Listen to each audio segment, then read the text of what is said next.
And I said quietly, I was told that there are diecast here.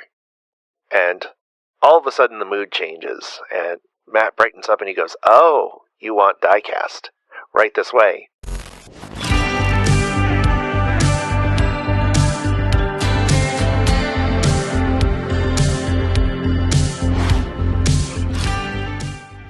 ...2024 has started off with a bang for this channel.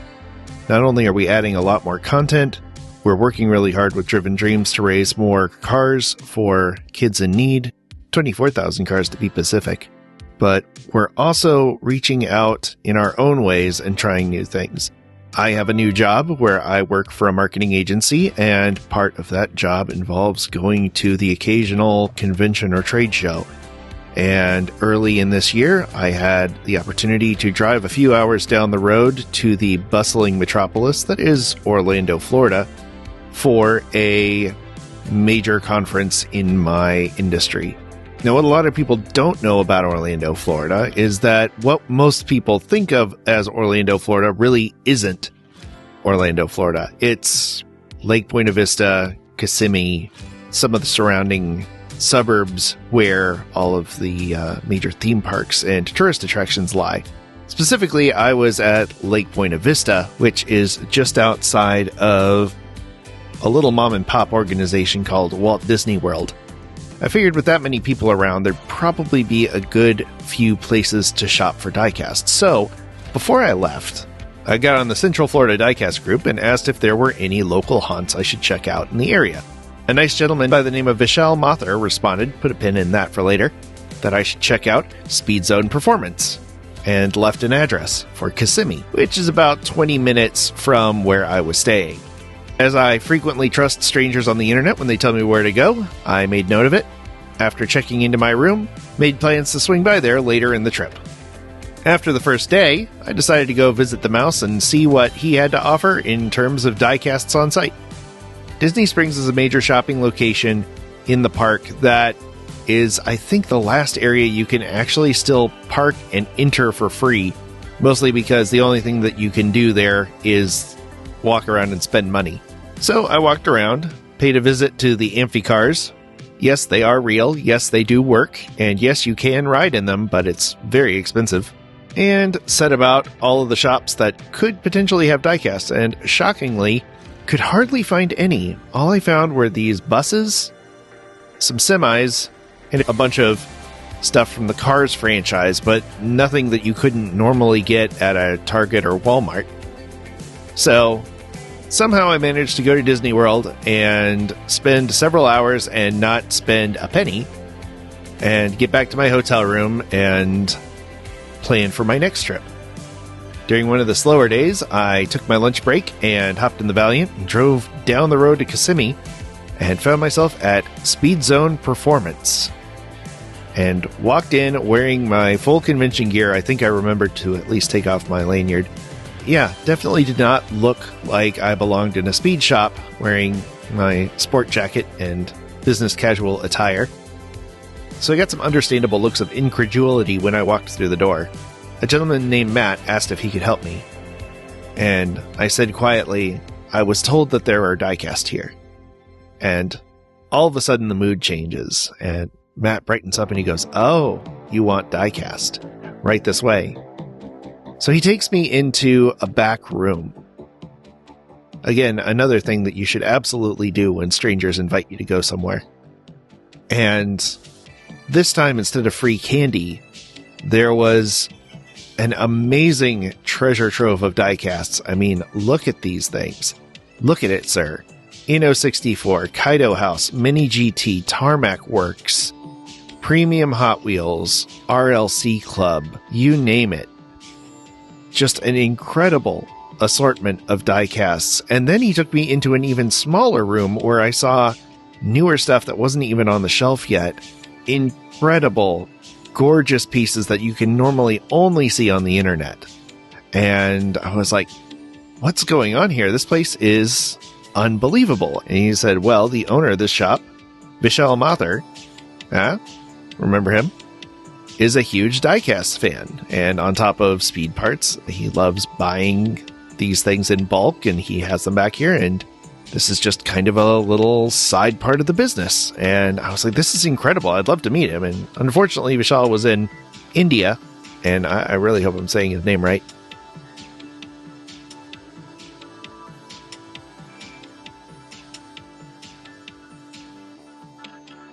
But sir, I am incredibly impressed with your shop. It's absolutely worth checking out if anybody happens to be within an hour or two of Kissimmee.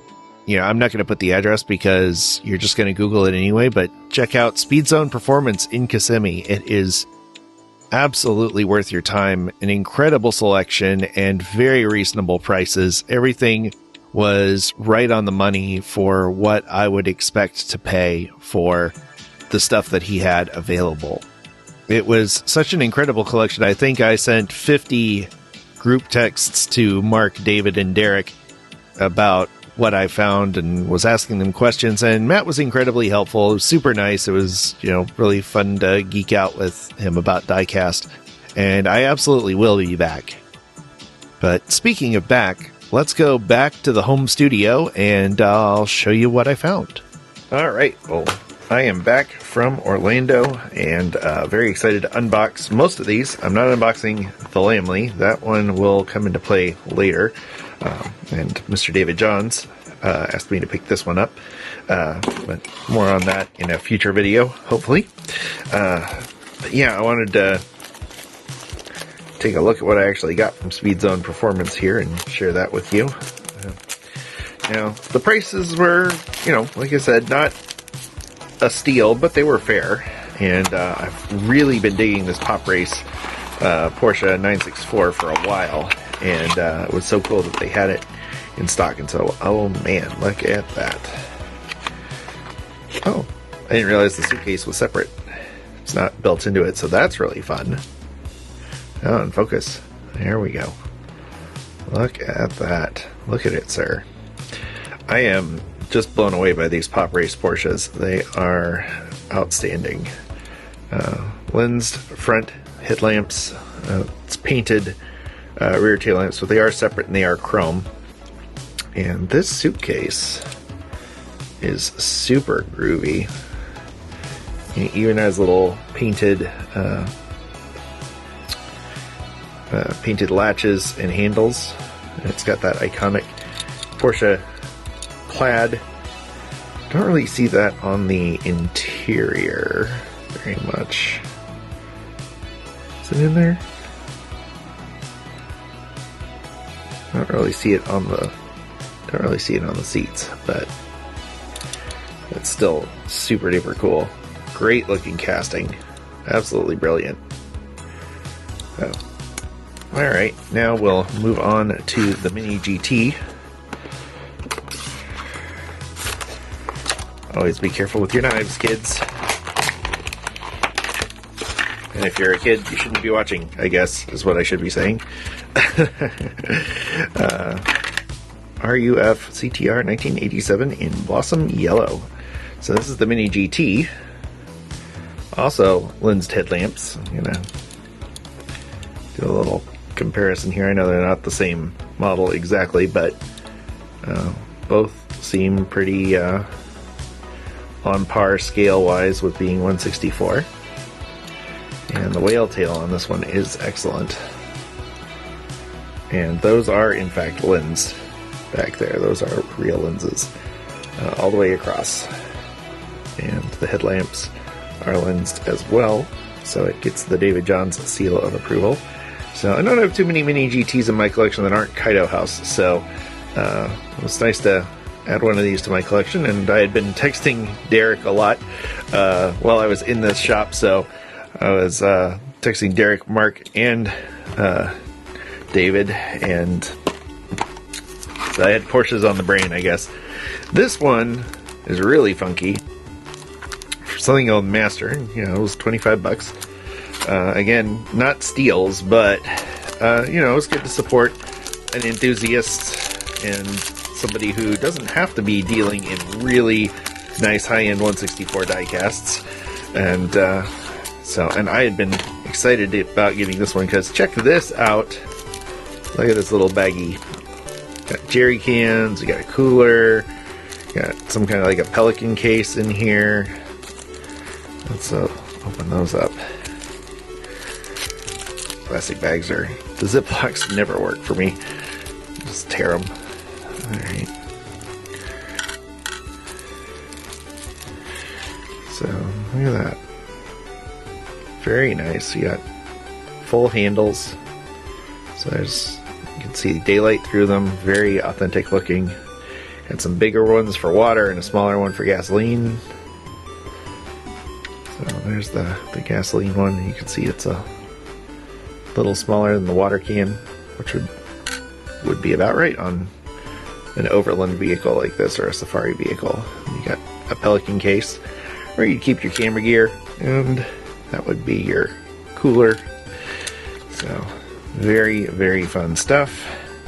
And it's got a nice plinth with Land Rover Defender van 164. And look at all those lenses. Lenses for days, every single one of them, except the tiny ones are not. But all the big ones have lenses. Back ones are all painted. And it looks like they're... No, that's not overrun, but very nicely painted. That is rubber. That is rubber. Or at least some kind of synthesis of rubber. Only one screw holding it in on the bottom. Oh. And then there's a second hidden screw, maybe? Nope, that just pops off. Look at it, sir. What did the wheels say?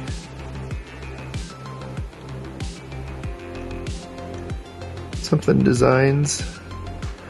I want to say it's a Samet Designs, but it's not. I don't think they're Samet wheels. Anyway, if your eyes are better than mine, let me know in the comments what the brand is. But yeah, I just thought this was a super fun design. I don't even know if you can make a Land Rover that does this, because there are driver seats right over where the engine should be. And I know in some vans you can sit directly on the engine, but I didn't know the Land Rover engine could sit that low. So I'm gonna have to look it up and see if this is just a really cool fantasy rendering or what. But I don't care, because it looks brilliant, and it's a beautiful, metal flake blue, and you can put it down, and oh my gosh, look at the mesh on that. That's like, it's like very fine screening in there. That's actually a separate piece of mesh. So yeah, nice separate pieces for the side view mirrors, the brush guard, the ladder, detailing on the, let's see, the detailing on the back bumper. That is about as cool as 164 can get. And a pretty good price point, I think, for the amount of detail that you get in your little accessories. Probably pay $5 just for a little accessory pack. And, yeah, look at that.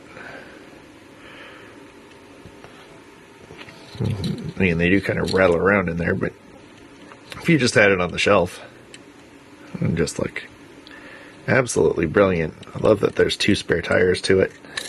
Let's take a look at that chassis one more time. Chassis is a little on the simplified side. That's okay. We're not going to be displaying it upside down. It has mud flaps. Very nice badging. Tampos. Land Rover Defender. Yeah, very, very happy with that one. Very, very cool car. Vehicle, I guess it's not really a car. And a few more things. While I was in the area, I visited my buddy Adam in Lakeland, which is about 30 miles from Kissimmee, Orlando area. And he found these, a friend of his had these vintage racing champions from the Mint edition. And I actually had this one as a kid, so it was kind of funny to see that again. I think it's from that same issue, actually. So, and let's see. So, it's interesting, the truck is 161 scale, and, that tracks. Racing Champions scales used to be all over the map. Looks like he's missing a... Did I knock off his rearview mirror? Oh well.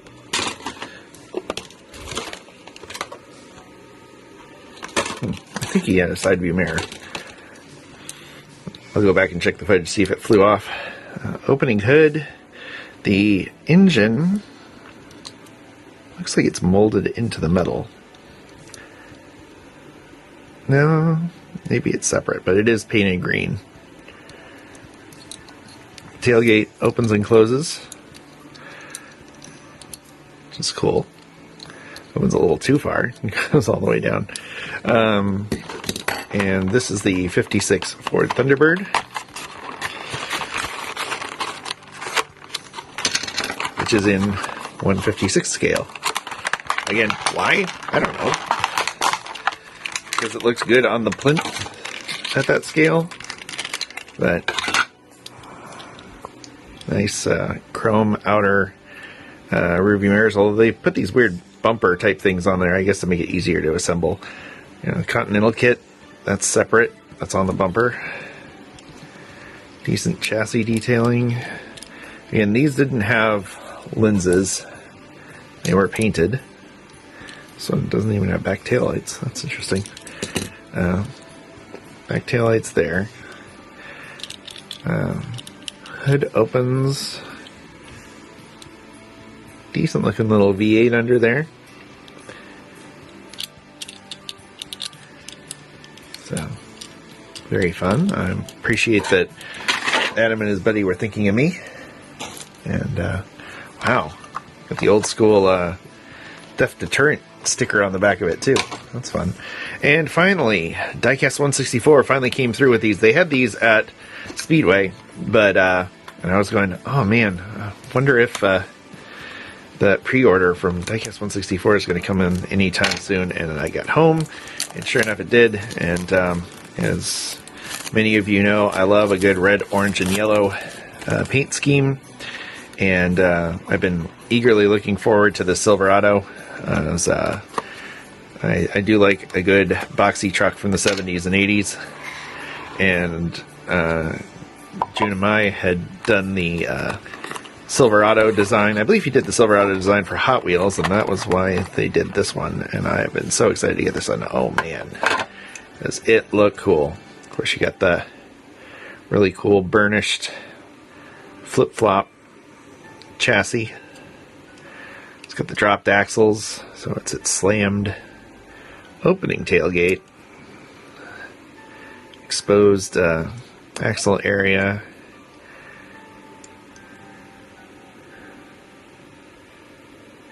Produced by Kaido House Racing. Yeah. The heartbeat of America. Separate rearview mirrors. Those are a little on the soft side. Be careful with those. And of course, lensed headlamps, front and back.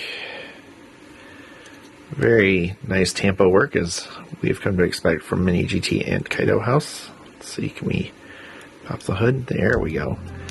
There's a big old LS motor under there. With Kaido House branding on the valve covers. Very, very nice. Love the design on this. Great tampo work, as always. It's actually a, I didn't realize when I bought it, this is actually a pearlescent with some metal flake in it. You can kind of see as the light hits it. So that really helps this thing pop. So, but if you want one, you can get one at Diecast 164, or you can go by Speedway Performance in Kissimmee and check it out. Again, big shout out to Matt over there for showing me the back room and all the behind the scenes stuff and letting me record in there. And, I'll leave the information for them in the description below. Again, shout out to everyone who likes, shares, subscribes, the patrons that support this channel. Thank you so much for helping us keep things going. And, again, we're trying to post once a day in the channel, whether it's a community post, a short, or a full video like this one. And we're looking to grow the channel to 10,000 subscribers by the end of 2024. So if you can, share this video with your friends, or share your favorite Diecast Media Network video. It will really help us reach that goal, and use that to help us raise 25,000 cars for Diecast Day of Giving at drivendreams.org. So, as always, I want to thank you for coming along with us for the ride. So, until next time, Stay fresh, cheese bags.